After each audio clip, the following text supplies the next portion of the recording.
You're listening to the Visible Expert Podcast, where we share stories, research, and actionable insights to help B2B marketers and practitioners drive extraordinary growth in their professional lives.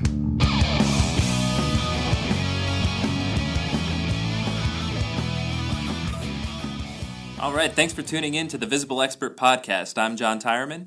And I'm Kelly Waffle. And we have an excellent show for you today. We talked with Scott Brinker, the Chief MarTech. Indeed he is. And it was a colorful conversation. We talked about marketing technology. We've gone through the golden age of MarTech and his thoughts on where the industry is headed. So really excited about sharing that interview with you guys. As always, our episode is brought to you by the Hinge Research Institute, and we're doing a lot of really cool things over there. Kelly, you want to talk about that a little bit? Yeah, the Research Institute really provides a great opportunity for either professional services or larger companies that are perhaps targeting professional services as a vertical market to really get research that they can use not only for marketing but sales enablement and things like that. So we offer a variety of different ways that you can access the research, either through custom research reports, sponsoring some research that we have ongoing, or licensing some existing research that we have on a variety of different topics. Yeah, I'm really excited about what we're doing over there, and all the research that we're doing and sharing. It's incredibly useful, and we found that the fastest growing firms are actually 3 times as likely to use original research in their content marketing. That's only one of many different relationships we've uncovered between doing original research and growth and profitability in the professional services.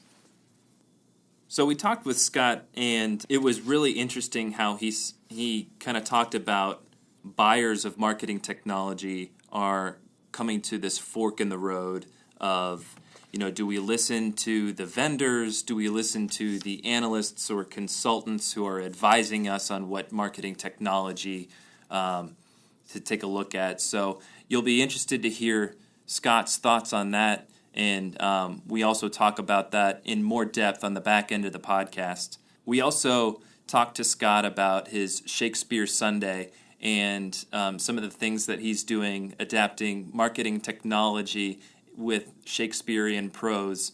I told Scott that I would take some of his prose and adapt it to a Rush tune. So I did that. That's on the back end of the pod, so you're going to want to listen and tune in for that, and let me know what you think. On that note, I think let's just go right to Scott. Hey, Scott, I'd like to start off by defining our visible experts. We really look at influencers in the B2B space as being at different stages of visible expertise. And this podcast is really focused on sharing the diverse stories of our guests and how they build up their personal brands. And as you know, each story is a little bit different. You're followed and respected by thousands with your roles as the VP of Platform Ecosystem at HubSpot. You're the editor at chiefmartech.com. A lot of people know you as the program chair of the MarTech conferences. Can you spend a couple minutes and dive in and describe your journey to becoming a visible expert? Yeah, I kind of feel like the accidental visible expert. Like, I'm pretty sure in high school I would have been voted least likely to be a visible expert. Yeah, I mean, my background has largely been entrepreneurial. Started out as a software entrepreneur, background as a programmer, and then just sort of early on found myself entrepreneurially very interested in marketing, and over time helping to create technology and guide technology solutions for marketers. And so in one form or another, I've been doing that for 20 years now. And I just found it fascinating that, if you go back 10 years ago, these were like professions on the opposite end of the guidance counselor career spectrum. And you just slowly, or not so slowly, saw them colliding, Wow. With what we now call digital transformation. But, that's, I've always been very passionate about that intersection. And I call myself an accidental visible expert is because when I became really interested in this, it was an incredibly niche concept. Like, wait, what? Marketing technologist sounds like a oxymoron. It just happened to be that over time that became a little less niche. So. Well, it's definitely something that if you're in marketing today, marketing technology is huge. And, we use marketing technology sometimes without even knowing it too. Scott, I wanted to ask you, you get to speak to a lot of different B2B and professional services marketers through these, through the MarTech conferences, both MarTech East and MarTech West. I was listening to an interview you did on the MarTech podcast, and you talked about that intersection between marketing and technology and management. And I thought that was really fascinating. The management part of the Venn diagram, Mm-hmm. I hadn't really thought about that. What are you hearing as some of the MarTech challenges that people are faced with or are keeping marketers up at night? Yeah, it's interesting. So there's the challenge that people say, and then there's the challenge that really, when you dig into it, tends to be the underlying dragon that we're wrestling. The one that a lot of people still say is integration, right? I mean, MarTech is just still this incredibly diverse collection of tools, it's. I'd like to think we've made a lot of progress in the past several years. You've got things like the platformization of large systems, Salesforce, Adobe, HubSpot. That's what I'm trying to do there. But also things like iPaaS tools like, Zapier and, folks like that. It's like there's definitely been a lot of improvement in integration, but still, it's not a piece of cake. And so, a lot of marketers will say, yeah, integrating these different tools is really hard. I don't disagree with that, but when you start really digging into what's holding back marketing organizations from getting greater value out of these MarTech stacks, a lot of it's on the human side of it. A great example of this is, maybe the single biggest change in marketing is we went from producing things that were very expensive. It was not easy to iterate on. It's like you had to take your shot. And a lot of the way in which marketing was managed was, this very rigorous process of deciding, okay, what are we going to do? Let's be very careful about doing it. Let's run it out all the way. And that was fine for 10, 20 years ago. But in this environment, where the digital technologies make it so easy to experiment and iterate, one of the ways we can be most effective is to actually increase the velocity, the agility of what we're doing as a marketing organization. But for a lot of marketing organizations, this is where that management cycle comes in. They don't operate that way. They don't manage that way. It's still this very long cycle predisposition, this very controlled. Let's decide first and then experiment rather than the other way around. And so I think we're getting better at that too. But what was it? Avinash Kaushik, who you guys might know as the Google evangelist around web analytics. He used to have this thing saying, you should spend 90%, invest 90% and 10% in tools. And I think more or less, that's probably the right ratio. And so you realize that, okay, well, if we really want to get full advantage of MarTech, it's not just about what's happening with the tools and integrating them. It's what are we doing with that 90% and really empowering our marketing org to take advantage of this stuff. It's like you centralize the data in these platforms, and that really enables you to kind of decentralize your marketing department and create some sort of like agility among your marketing team and have them be able to kind of operate independently without so much bureaucracy or red tape. Yeah. And again, some companies are definitely on the leading edge of this. It's great, when you meet marketers who are already thinking this way but one of the things I've realized when the advantage of going around and getting to speak to a lot of different marketers is the appreciation that there's that sort of top quartile that really understands what this is, what's happening. They've already started to incorporate this into the way they run marketing.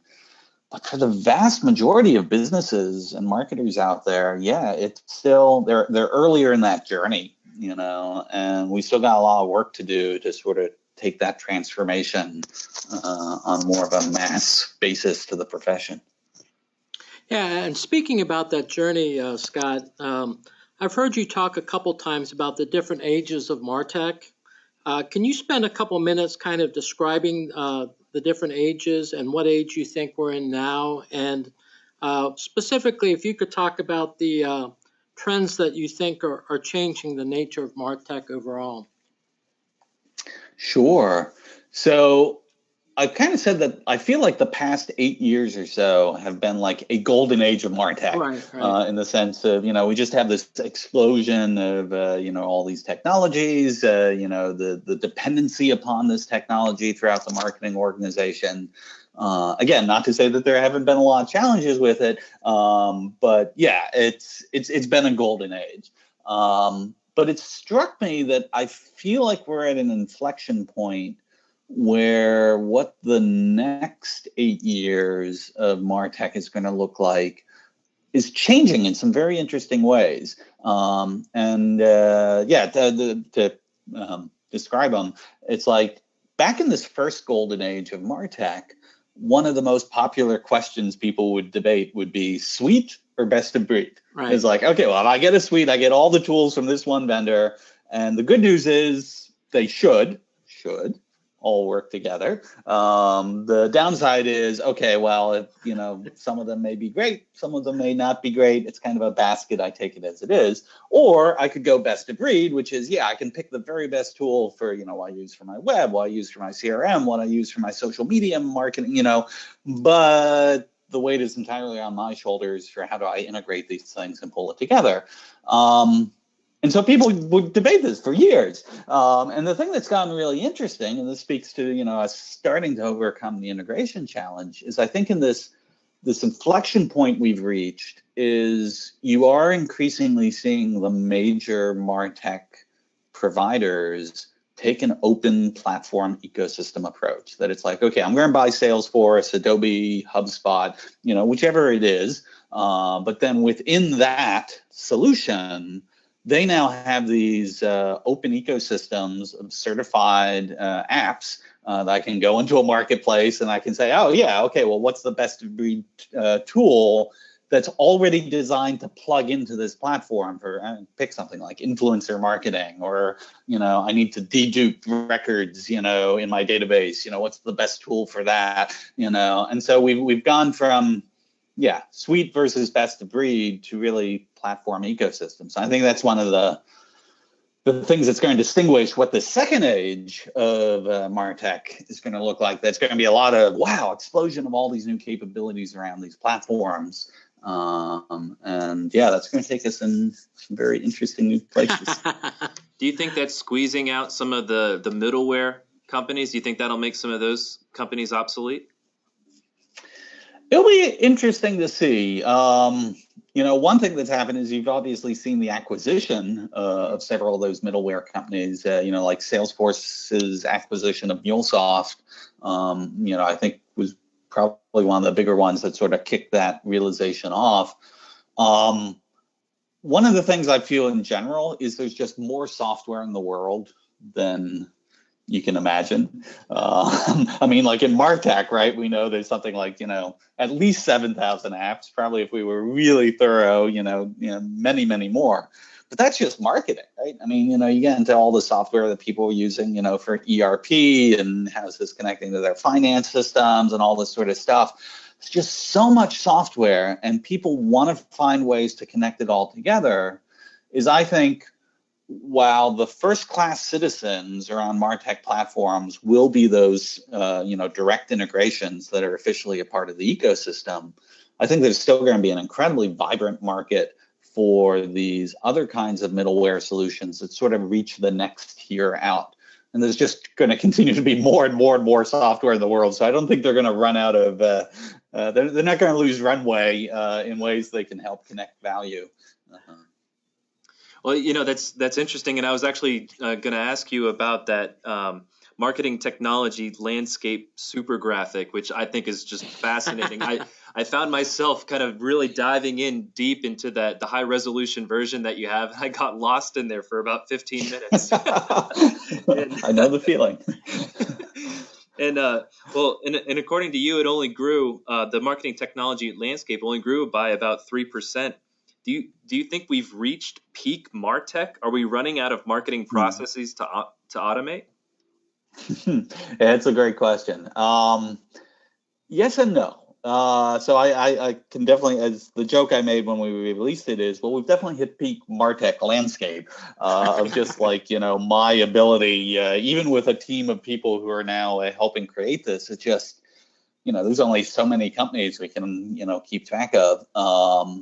But I think one of the things I feel is the boundary of what we consider to be a MarTech tool is a little bit fluid. Mm-hmm. We can, we certainly think of like, okay, well, there's the major platforms. We know all them by name.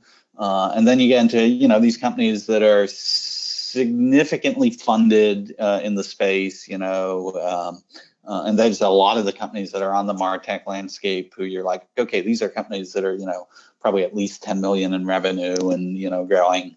And that's fine. That's a certain universe of people. But, man, you start digging down into the next level. Like one example I give was like the WordPress ecosystem. WordPress is clearly a logo on the MarTech landscape. And there's a few really big, well-known plugins, that are on the MarTech landscape, in like categories for SEO and, landing page, opt-in monster stuff, things like that. But if you actually dig into the WordPress ecosystem, it's something like 54,000 plugins that are listed in that directory. Whoa. Now, don't get me wrong. I'm sure the vast majority of those 54,000 plugins are crap.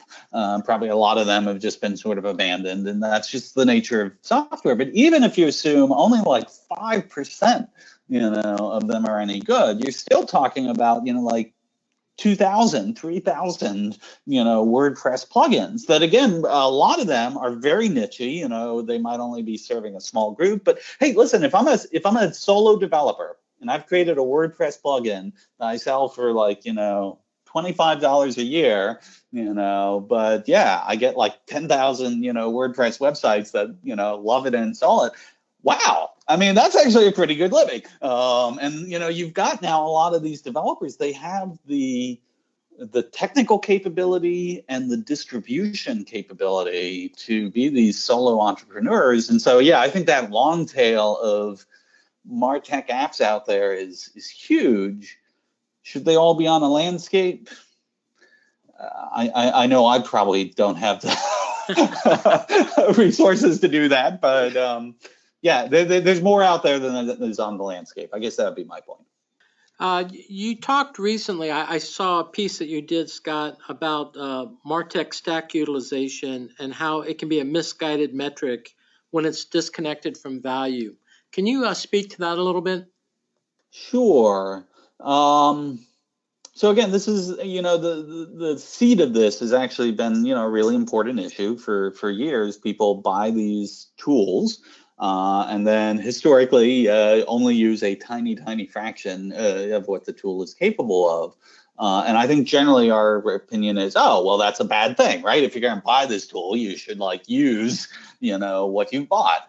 And the point of the post I wrote around, well, there's another way to look at that, which is a lot of these MarTech tools, particularly the larger ones, I mean, just the number of features and capabilities that have been added to them is mind-boggling, which is awesome. It's great that marketers get the value of all these capabilities.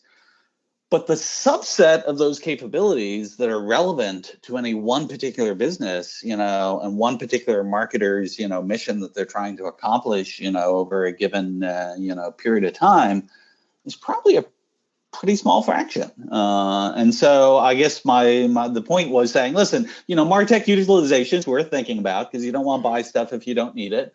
And, if there are capabilities that you have paid for, it might be good to consider, hey, would these be valuable? Should I learn how to use this? Is there something relevant? but that the lens you want to pay attention to isn't really what's my percentage of MarTech stack utilization. The lens you want to pay attention to is what's my performance. Even if I'm only using a tiny fraction of the tools I have, am I using them in a way, that's delivering tremendous value to the business, either an internal efficiency or, external, customer growth, customer experience. And so, keeping focused on customer value feels like the metric we want to make sure dominates that equation. Yeah, and that fits within kind of a broader trend in marketing of the client-centric marketing model and focusing more on the client experience over the kind of more the traditional marketing metrics like reach and even I guess utilization now. Scott, I wanted to ask you, we found more and more of these enterprise level consulting and SaaS companies.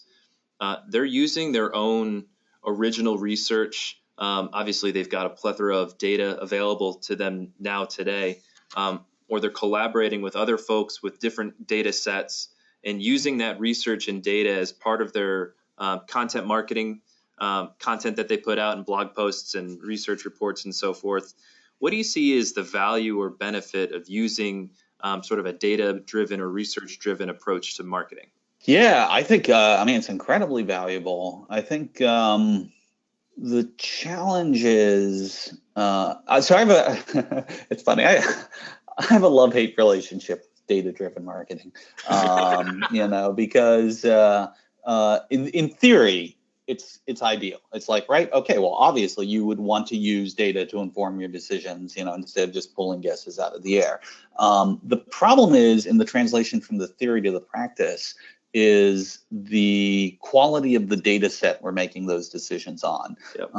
It's just, like surveys, for instance, right? Obviously people get like PhDs, in social science of how to truly run, these kinds of studies. And they come into all these issues of biases of who's participating, how are you asking the question, and frankly, for a lot of surveys that we do in marketing, people don't pay a lot of attention to those rules, and these surveys are much more informal, which is fine. It's fine. I think it's a directional signal, and it can certainly be useful.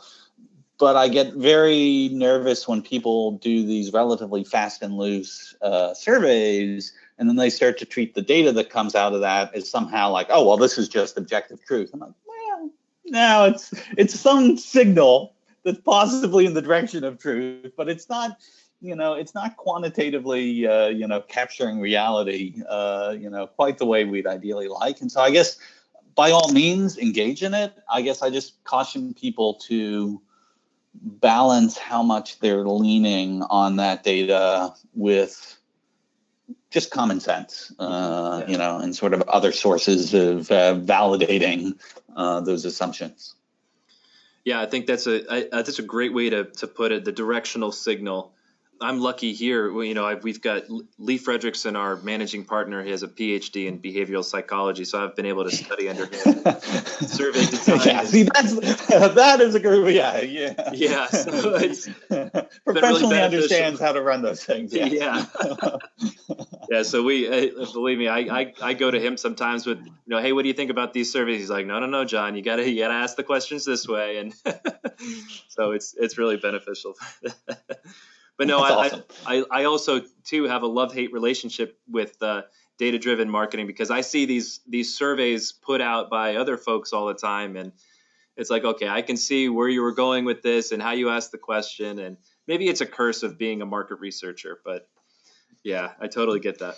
It's funny. I sometimes joke that when people say data-driven marketing, what they mean is they drive around looking for the data that will support the assumption they have. And there's so much data that's been published that you can certainly find some data somewhere, whatever story you want to tell. That's right. Yeah.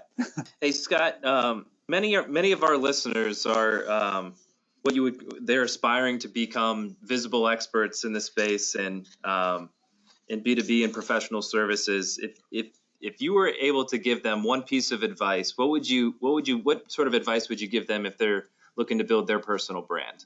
Actually, someone just asked me a question like this recently, and if I was doing it again, or I guess what I still feel like I have to do every week, is read as much as you can. I mean, there's just so much stuff happening, in this space, like read and learn from others.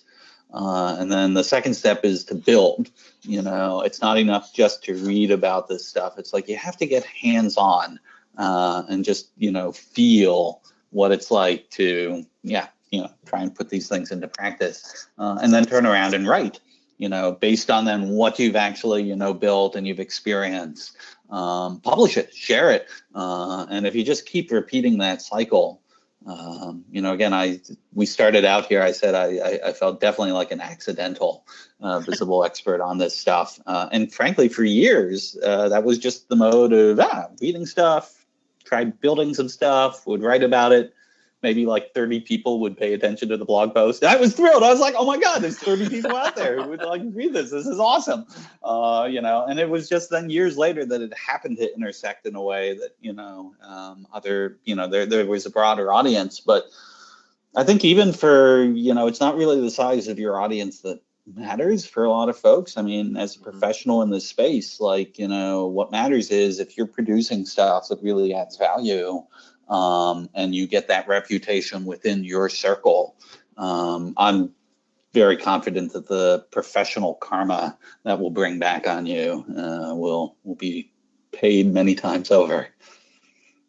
Yeah, that's what we keep hearing about. The advice that these visible experts give is to be authentic and to just keep building and keep writing and keep doing it. It's sort of a grind. Would you say the same thing?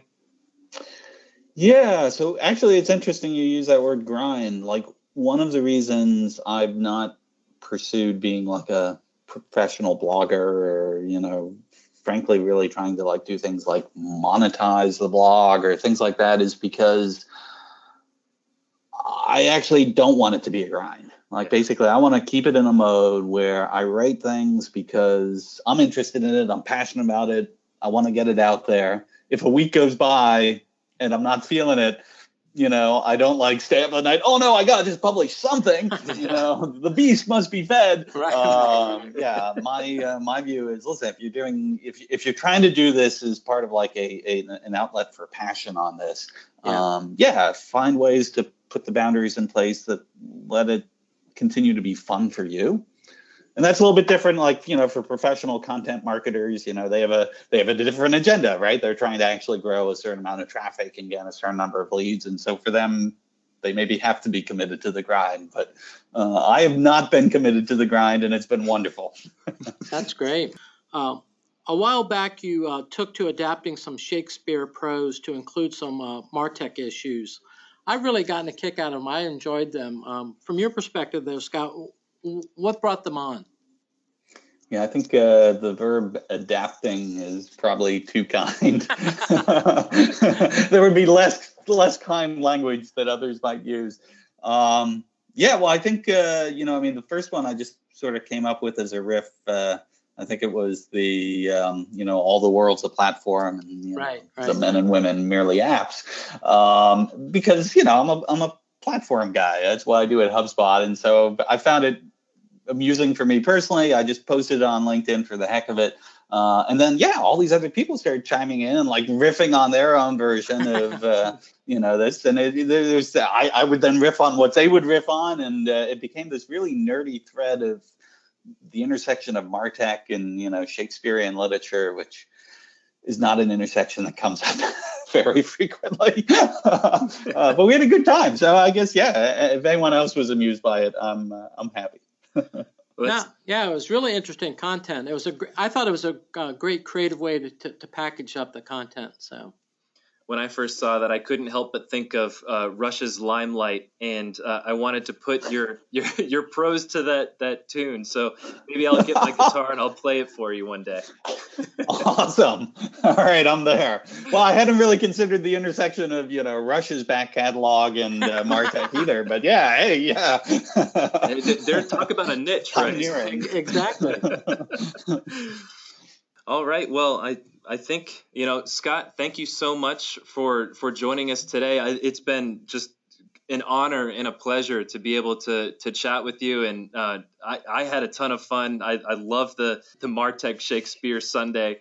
Thank you so much for having me. Really enjoyed this chat with you. That's great. I mean, we just love picking your brain and getting your thoughts. Again, you're out there on the front lines with your conferences and a lot of the other things that you're doing. So it's great to get that insight because so many people in our audience are looking for, tips and some insights that they can use to move forward. Because as you said, in the MarTech space, it's still very chaotic about decision-making processes and, implementation and adapting and do I go this way or do I go that way? So I think a lot of the stuff that you brought up today helps provide people with a little bit more clarity.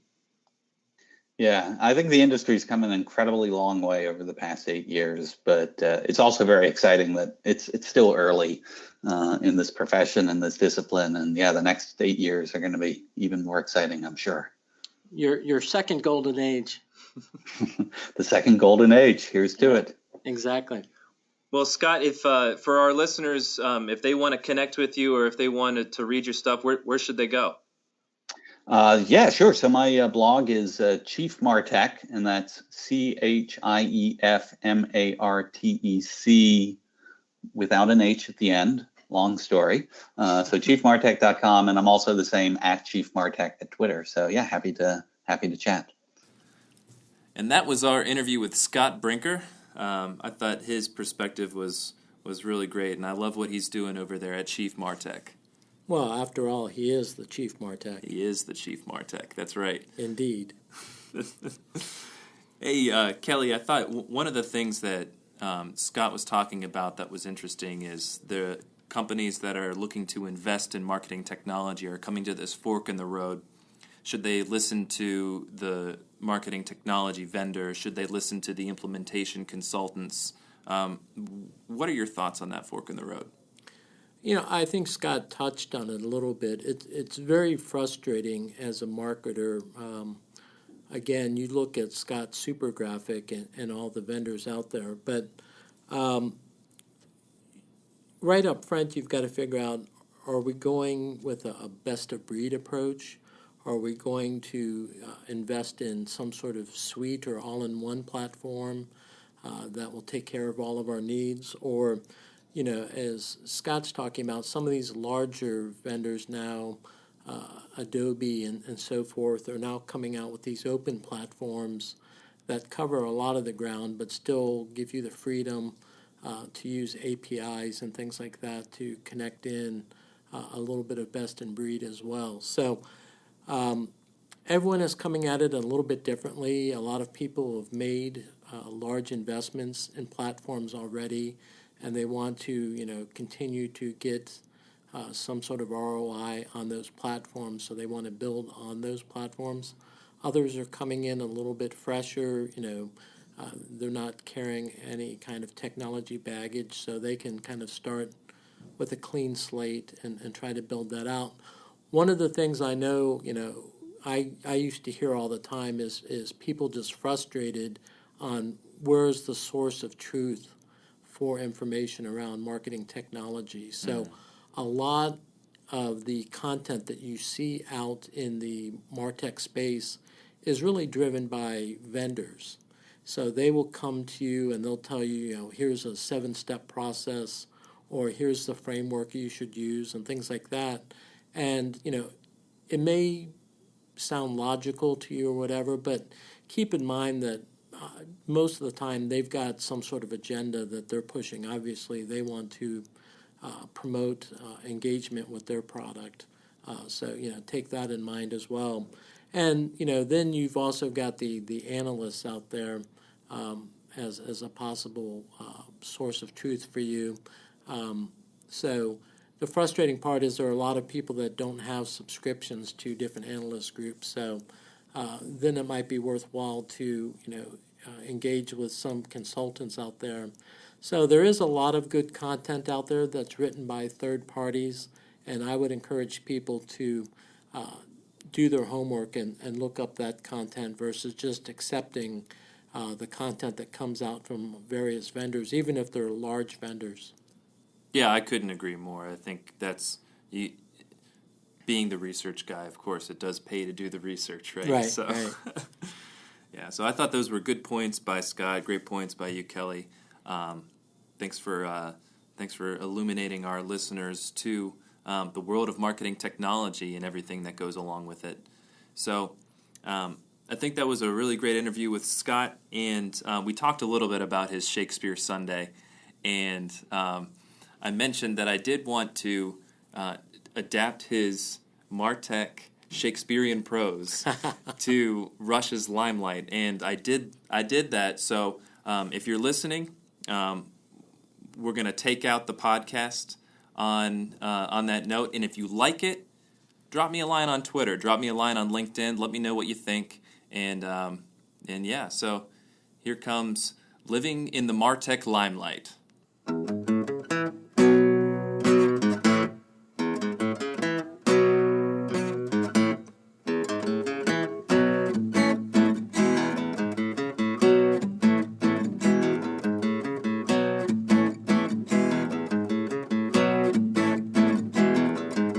Speaking on a lighted stage, it's MarTech East and West. You'll come away impressed. Oh, learning new technologies in this MarTech golden age.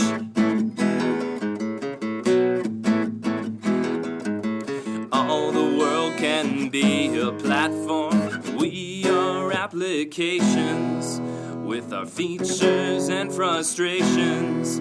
Oh, each in our own lifetime will have many updates.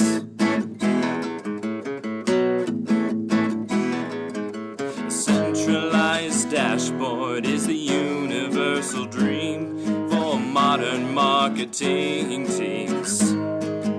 But to optimize your stack, strategize and be a thinker. Listen to experts like Scott Brinker.